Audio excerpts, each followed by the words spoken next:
late 70s, early 70s actually. My dad raced off-road, and that was my first experience with it, and got into playing sports, basketball, stuff like that up into high school. And when I turned 16, my dad wasn't racing anymore at the time, but he asked me, you want to go check out this car and maybe start racing off-road? And I said, what happens if I don't like it? He says, well, then we'll sell it and you go do something else.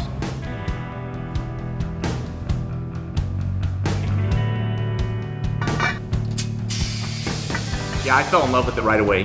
My dad made me prep the car, put it completely together ourselves. And my first race was 1982 Snore 250, and we raced together. So he started the race, did the first 2 laps, and I did the last 3. I think we ended up getting 6th place. But when we got the lap times, my 3 lap times were quicker than his. At that point, he said, that's it, I'm done.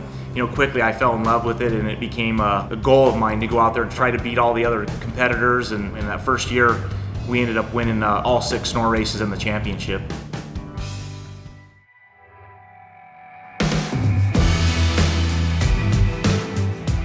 In 1986 and 1987, I was racing a Class 1 buggy. I was sponsored by another tire company. HJRA, we ended up taking a race up to Craig, Colorado, and I ended up winning that race. And I remember at that time, while I was doing my interview, in my mind I was telling myself, one day I want to be hooked up with BFGoodrich. I saw the pit support that they had, the passion that they had for off-road racing. It was similar to mine. Funny being, it was only 3 years later that I was approached by Frank D'Angelo and Ford Motor Company to drive for them in the Rough Rider program. It's incredible. I've been fortunate enough to be with BFGoodrich Tires since 1991. I spent a lot of time in the Rock Garden north of Las Vegas, a famous area, the old Met 400, doing tire testing for 2-3 days in a row with Ivan Stewart and Larry Ragland.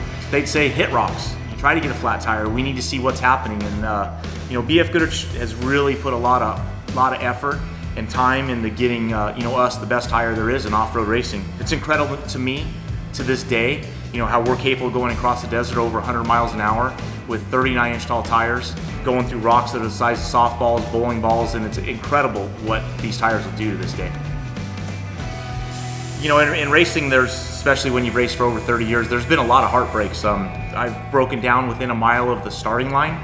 I've broken down within a mile of the finish line.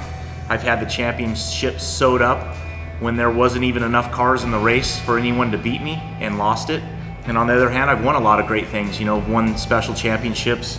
I've driven in more classes and probably more off-road cars than I think anyone else has. Anything from Class 1 to Class 12, trucks, buggies, more than I can even remember. What made me keep coming back and doing it is to get to that race again, whether it's the Mint 400, the Baja 1000, whatever it is, even in short course racing.